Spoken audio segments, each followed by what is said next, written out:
नमस्ते दोस्तों, आप सबको मेरा राधे राधे और आप सबका स्वागत है मेरे इस YouTube channel Radhe Radhe eternal में। और मैं पूरी आशा करती हूँ कि आप सब बहुत सुख समाधान से अपनी ज़िंदगी व्यतीत कर रहे होंगे और कृष्ण भगवान और राधे जी उनकी कृपा दृष्टि आप पर बरसा रहे होंगे। तो आ गई हूँ फिर से एक बार आज और एक संत की कहानी लेकर, जो कि है एकनाथ महाराज की कहानी। ये भी महाराष्ट्र के ही हैं एक संत। जैसे पिछली बार मैंने आपको दूसरे संत की कहानी बताई थी, उसी तरह ये एक संत होकर गए। ये भी पांडुरंग ही भक्त है और तुकाराम जैसे ही ये भी बहुत ज़्यादा पांडुरंग भक्त है। तो इनके बारे में आज की कहानी है। तो ये भी बहुत ही असीम भक्त है एकनाथ महाराज पांडुरंग के। इनकी भी बहुत सी अभंग, बहुत सी कविताएं हैं पांडुरंग महाराज के बारे में, और ये भी उन्हीं की तरह भक्ति में लीन हमेशा रहते थे। तो एक दिन जैसे हम 15 दिन श्राद्ध का जो श्राद्ध मनाते हैं 15 दिन गणपति के बाद का, तो वैसे ही श्राद्ध का दिन आया तो इनको लगा कि पूर्वजों को खाना खिलाना चाहिए। ब्राह्मण समाज के ही थे, मगर ये पांडुरंग के बहुत बड़े भक्त थे। सब गाँव वाले इनको जानते थे, पहचानते थे और मानते थे कि बहुत बड़े भक्त हैं। तो उन्होंने श्राद्ध का दिन मनाना था, उनको अपने पूर्वजों को खाना खिलाना था। तो खाना वाना बनाया, सब बनाया उन्होंने। और जब उनके घर में खाना बन रहा था तब उन्होंने वहाँ पर देखा कि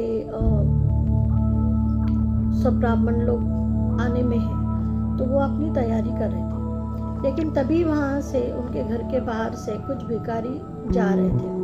अब भिखारियों को तो वैसे तो खाना मिलता नहीं, और तो उस ज़माने में ये बहुत पुरानी बात है, बहुत पुरानी बात, यानी अंग्रेज़ आने के पहले की बात अगर आप बोले तो भी चलेगा, इतनी पुरानी बात। तब तो भिखारी लोगों के घर में आप भी जानते कुछ भी नहीं रहता था। तो वैसे उनके घर में कुछ भी नहीं बनता था, तो वो भीख मांगने के लिए गाँव में घूम रहे थे।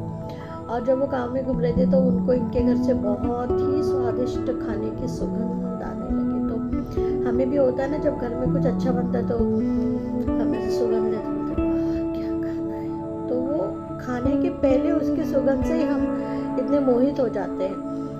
तो इस वैसे ही वो जो बेचारे भिखारी परिवार था पूरा, माँ बाप और बच्चे थे, तो वहाँ से जा रहे तो उनको बहुत सुंदर सुगंध आई। और वो सुगंध सुनते, अब वैसे तो उनको कोई खाने के लिए देगा नहीं, तो बेचारे वहीं पे खड़े हो गए और वो सुगंध सूंघ रहे थे। उसी से वो अपना मन और पेट तृप्त कर रहे थे। तो इतने में नामदेव एकनाथ जी ने देखा कि अरे ये लोग बाहर क्यों खड़े। तो वो आए वहाँ पे, उन्होंने पूछा क्या हुआ।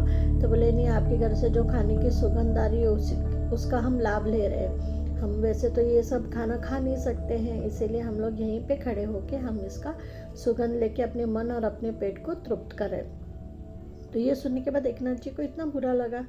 उनको लगा अरे बेचारे पहले ही इनके पास कुछ खाने के लिए नहीं है, और मेरे घर के सामने खड़े रह के सिर्फ ये एक सुगंध से अपना पेट भर रहे हैं। तो उनको बहुत बुरा लगा। तो उन्होंने बोला आप खाना खाओगे। तो भिखारी थे, उन्होंने बोला नहीं नहीं नहीं नहीं, हम नहीं खाएंगे, हमें थोड़ा कुछ होगा रात का तो दे दो, हम उसी से पेट भर लेंगे। तो बोले नहीं नहीं, आप रुको, अब खाना खाकर ही जाओ, आप मेरे दरवाजे पर आए हो, ऐसे मत जाओ। तो उन्होंने अपनी बीवी को बुलाया। अपनी बीवी को बुलाने के बाद उन्होंने उनसे कहा कि क्या मैं आपसे एक बात पूछ सकता हूँ। तो उन्होंने बोला जी बोलिए। तभी की बीवियाँ बहुत अच्छी होती थी, पति के हर बात मानती थी, उन्हें आदर सत्कार करती थी बहुत ज़्यादा, अभी भी करती है, बट रेशियो थोड़ा कम हो गया, बहुत बहुत कम हो गया ऐसा। आज के ज़माने में अगर कोई पति बोलेगा क्या इनको खाना खिला दो, तो बोलेंगे अच्छा यही है, इतना ही रह गया, इसके लिए मैं बनी हूँ, खाना ही खिलाती रहूँ, तुम्हारी सेवा करती रहूँ, अब इनको भी खाना खिलाओ, भगोड़ों को भगा यहाँ से, ऐसे सब बोलते हैं, लिटरली बोलते हैं। मैंने सुना है बहुत से घर में कि भाई क्या बर्तन मांजने के लिए, खाना पकाने के लिए, तुम्हारी सेवा करने के लिए बनी हो वगैरह, व्हाटएवर XYZ, बहुत कुछ सुनाती है। मगर तब के ज़माने में ऐसा नहीं था। तब जो लेडीज़ थी वो यही बोलती थी कि पति परमेश्वर और पति की आज्ञा मानना हमारा धर्म है। तो उन्होंने पूछा उनसे कि खाना पक गया। तो उन्होंने बोला हाँ पक गया, खाना तो हो गया तैयार, बस ब्राह्मणों की देर है। तो उन्होंने कहा अच्छा मैं आपसे एक बात पूछूं। उन्होंने कहा पूछे। बोले अगर मैं इन लोगों को वो खाना खिलाऊं तो क्या तुम वापस से वही खाना दूसरी बार बना सकते हो क्या? इतना अन्न धान्य सब है हमारे घर में। तो उन्होंने उनको देखा, उन भिखारियों को देखा और फिर उन्होंने कहा हाँ बिल्कुल बिल्कुल बना सकते हो, आप इनको खाना खिला दीजिए, मैं दूसरे खाना फिर बना दूँगी। इतना कहने पर आप सोचो कितना बड़ा मन है उस औरत का, जहाँ उसने इतने 8-10 लोगों का ऑलरेडी खाना बनाया हुआ है और वो भिखारियों को खाना खिला रही है, और फिर उतने ही लोगों का खाना बनाना है, मजाक नहीं है। आप भी जानते हैं खाना बनाने में बहुत मेहनत लगती है, और पुराने ज़माने में तो कुछ भी नहीं था, अभी तो भी मिक्सर है, ये वो सब, हम एकदम मॉडर्न टेक्नोलॉजी में रहते हैं जहाँ पे कुछ क्षणों में खाना फटाफट बनता है। तब तो चूल्हे पे खाना बनता था और हर काम हमें खुद करना पड़ता था, मसाला पीसने से लेके भाजी काटने से लेके सब हम खुद करते थे। तभी तो मॉडर्न मशीन भी नहीं थे सब, पर उन्होंने बड़े मन से बोला कि हाँ मैं ये करूँ, आप इन्हें खाना खिला दीजिए। तो फिर वो लोग बैठे, नामदेव जी ने उनको बहुत आदर सत्कार से बिठाया, बहुत ही प्यार से उन्होंने उनको बिठाया और उनसे कहा कि आप ऐसा कीजिए, आप खाना शुरू कीजिए। तो उनको भी ऐसा लगा कि अरे हम ये कैसे खा सकते हैं, हम नहीं खा सकते। तो उन्होंने कहा नहीं नहीं आप खाइए, मैं कह रहा हूँ आप मेरे लिए मेरे पूर्वजों की प्रमाण ही है, आपकी आत्मा तृप्त हो जाएगी तो मैं समझूंगा कि मेरे पूर्वजों ने खाना खा लिया, आप खाइए। तो फिर वो बेचारे बैठ गए, फिर और 2-3 लोग भिखारी लोग आए थे, 7-8 लोगों का कुछ खाना उन्होंने परोसा। और जब वो खा रहे थे तो उनको ऐसा इतना समाधान लग रहा था एकनाथ जी को कि वो भगवान को याद कर रहे थे, उनको साक्षात भगवान उसमें दिखाई दे रहे थे, उन लोगों में इतनी उनकी भक्ति थी। तो उनको जब वो खाना खिला रहे थे तो कुछ लोगों ने ये देख लिया। अब गांव वाले तो आपको पता है कैसे, और तभी तो ये मान अपमान, ब्राह्मण शूद्र ये बहुत सा था।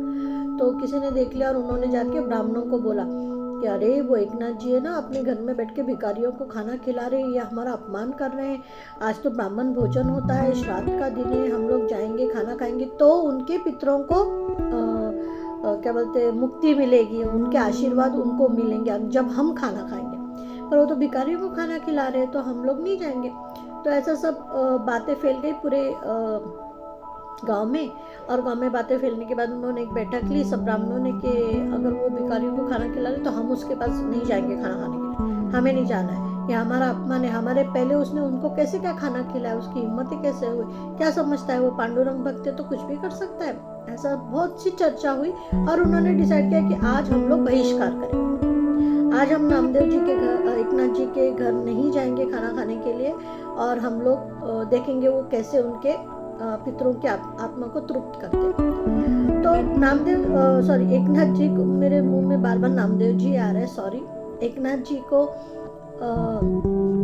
जो है ये सब कुछ पता नहीं था। वो बेचारे अपने सच्चे मन से भक्ति भाव से भिखारियों को खाना वाना उन्होंने खिलाया, तृप्त किया। उनके बीवी ने फिर वापस से स्नान किया अच्छे से, और फिर उसके बाद फिर ताज़ा खाना बनाने के लिए लगे। वो खाना फिर उन्होंने जो था गाय को वगैरह बचा हुआ था, गाय को वगैरह डाल दिया, नहाया, और फिर से वही खाना बनाने के लिए वो अपना तैयार हो गया और वो खाना बनाने लगे। अब जब एकनाथ जी ने ये देखा तो उनको ऐसा लगा कि लोग क्यों नहीं आ रहे।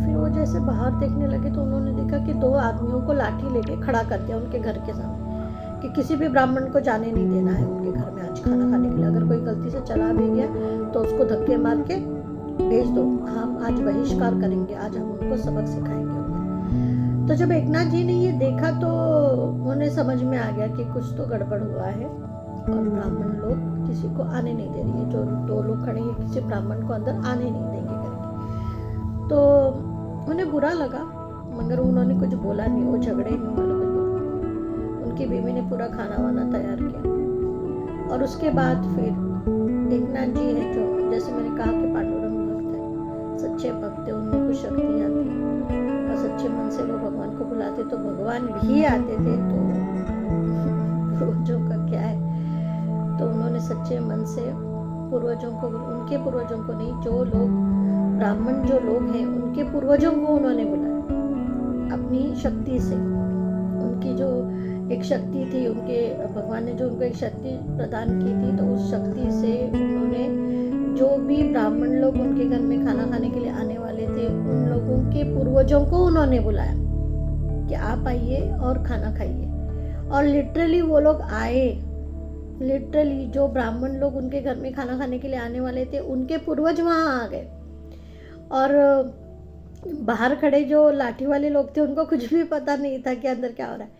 पर जब वो हाथ धोते हैं, जब हम लोग ब्राह्मण लोगों का हाथ धुलाते हैं या खाना खाने के पहले जो हम मंत्र उच्चारण वगैरह करते हैं, वो करने की आवाज़ जब अंदर से आई तब उन लाठी वालों को लगा अरे ये अंदर से ये क्या आवाज़ आ रही है, हमने तो किसी को भी जाने नहीं दिया, एक ब्राह्मण भी नहीं आया यहाँ पे, कोई नहीं गया, तो ये क्या हो रहा है अंदर। इसलिए उन्होंने झाँक कर देखा, वो घर के अंदर गए और उन्होंने देखा, और जब उन्होंने देखा तो वो एकदम ऐसे चौंक गए, अरे ये तो हमारे पूर्वज है, ये तो मेरे काका है, एक बोलता ये मेरे दादा है, अरे ये तो उनके पिताजी हैं, अरे ये क्या, ये यहाँ कैसे क्या आ गए और ये क्या हो रहा है, उनको समझ में नहीं आया। तो वो ऐसे भागे, ऐसे खप बोल के भागे, उनको इतनी डर लगने लगी कि वो भाग गए।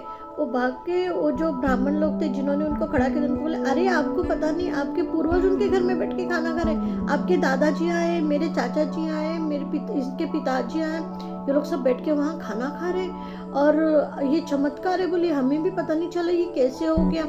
तो फिर सब लोग दौड़े, सब लोग एकनाथ महाराज के घर पे दौड़े, और जब दौड़ के उन्होंने देखा तो सच में वहाँ पे बैठ के उनके पूर्वज खाना खा रहे थे और उनके पूर्वजों के आत्मा को शांति दे रहे थे। बोला अब ये जब उन्होंने देखा तो नतमस्तक हो गए, वो लोग रोने लग गए, उनको ऐसा इतना खुद में ही शर्मिंदा होने जैसी बात हो गई। वो सब एकनाथ जी के पैर पे पड़ गए और उनको बोला कि हमें माफ कर दीजिए, हमें सच में माफ़ कर दीजिए, हमने बहुत बड़ी गलती कर दी, हमने आपको पहचानने में गलती कर दी। हम तो ये जानते थे कि आप बहुत बड़े भक्त हैं, पर हम ये नहीं जानते थे कि आप इतने बड़े हैं कि आप हमारे पूर्वजों को बुला सकते हैं खाना खाने के लिए। तो हमसे बहुत बड़ी गलती हो गई, हम इसके आगे ये भेदभाव नहीं करेंगे। आपने हमें सबक सिखा दिया कि भिखारियों को खाना खिलाने से या अपने से छोटों को खाना खिलाने से भी भगवान प्रसन्न होते हैं, भगवान की आत्मा को शांति मिलती है, पूर्वजों को शांति मिलती है। तो हमसे ये गलती हो गई, हमें माफ़ कर दीजिए, हम इसके बाद ऐसा नहीं करेंगे।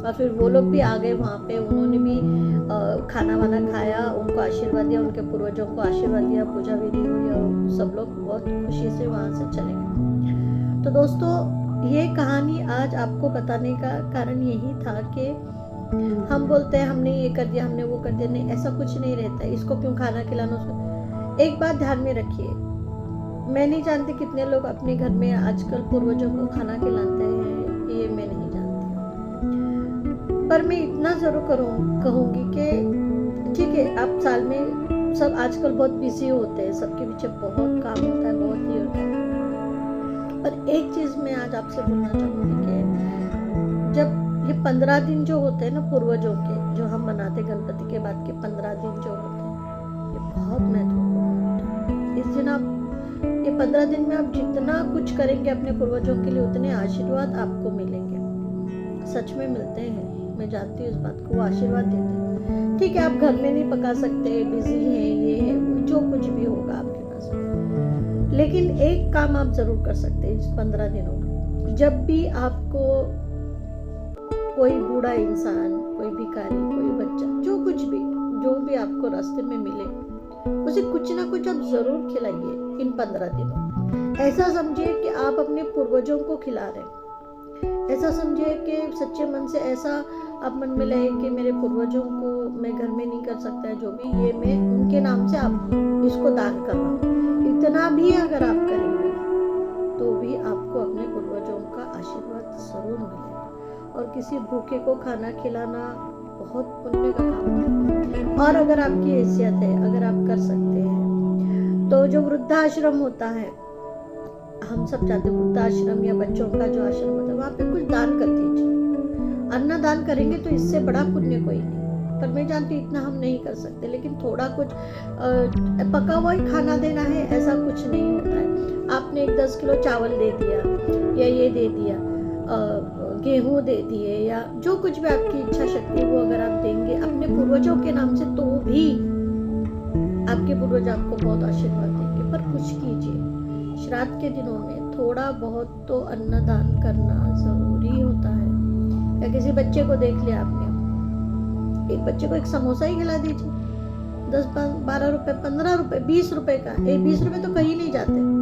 फिर सिगरेट पीने में या कोई चाट खाने में तो 20 रुपए ऐसे ही हमारे निकल जाते हैं। तो वही 20 रुपए अगर आप किसी को कुछ खाने के लिए दे देंगे तो आपके पूर्वज आपको आशीर्वाद और प्यार देंगे, जिससे कि आपका जीवन सफल हो, जिससे हमारा जीवन सफल होता है। उनके आशीर्वाद बहुत जरूरी होते हैं। पिंडदान क्यों करने के लिए बोलते हैं? इसीलिए कि पिंडदान करेंगे तो आपके पूर्वजों की आत्मा को शांति मिलेगी, और अगर उनको शांति मिलेगी, समाधान मिलेगा, तो वो आपको भर भर के आशीर्वाद देंगे। आशीर्वाद से बड़ा कुछ नहीं, कुछ भी नहीं। अपने पूर्वजों के, अपने माता पिता के जो आप आशीर्वाद लेते हैं वही आपको जीवन में सफल करते हैं, बाकी कुछ नहीं होता। कितना करोड़ों रुपए तुम कमाओ, मगर अगर आपके ऊपर आपके घर वालों का, आपके पूर्वजों का आशीर्वाद नहीं है तो कुछ मायने नहीं रखता है दोस्तों। तो मैं इतना ही कहना चाहूंगी कि श्राद्ध के जो 15 दिन होते हैं उस दिन आप अपने मन से थोड़ा बहुत धर्म दान कीजिए, किसी को खाना खिलाइए। बहुत बूढ़े भिखारी बैठे रहते हैं, कुछ नहीं, थोड़ा सा कुछ किसी एक को ही खिला दीजिए यार, कोई बहुत बड़ी बात नहीं। वड़ा पाव ही दे दीजिए या एक रोटी या थोड़ा सी सब्जी लेकर दे दीजिए, वही बहुत है। लेकिन वो जो सच्चे मन से आप करेंगे, अपने पूर्वजों के नाम से जो देंगे, वो आपको आशीर्वाद देगा और आपका जीवन सफल होगा, आपके बिगड़ते काम बन जाएंगे। ये मेरा अनुभव है, मेरा खुद का अनुभव है, इसीलिए मैं आपको, तो आप करें ना करें ये आपकी इच्छा है। मैं सिर्फ बता सकती हूँ, मैं सिर्फ बोल सकती हूँ कुछ अच्छी बातें। तो दोस्तों ये थी आज की कहानी कि कैसे हमने हमारे पूर्वजों को हमें खुश करना चाहिए। श्राद्ध के दिन हमें खाना खिलाना चाहिए, चाहे किसी को भी खिलाओ, कोई ज़रूरत नहीं ब्राह्मण को ही बोल नहीं, पर करो, वो आपको आशीर्वाद देंगे और वो आशीर्वाद आपके पूर्वज भी आपको देंगे और उनसे भी आपको आशीर्वाद, डबल आशीर्वाद देखो, आपका ही फायदा है उसमें। तो ये थी आज की कहानी और मुझे आशा है कि आपको ये कहानी पसंद आई होगी और मेरी कोई कही बात अगर आपको बुरी लगी होगी तो मुझे माफ़ कर दीजिएगा। लेकिन ये मुझे समझाने का एक तरीका था। तो अगर आपको ये कहानी पसंद आई है, अगर आप, मैंने जो बोला है, अगर आपको अच्छी लगी है, बातें अच्छी सही लगी हैं, तो मेरे चैनल को लाइक सब्सक्राइब ज़रूर कीजिएगा और ऐसे आपका सपोर्ट और प्यार मेरे साथ बने रहने दीजिएगा। मैं मिलती हूँ आपसे फिर एक बार और एक नई वसंत की कथा लेकर। तब तक आप सबको मेरा राधे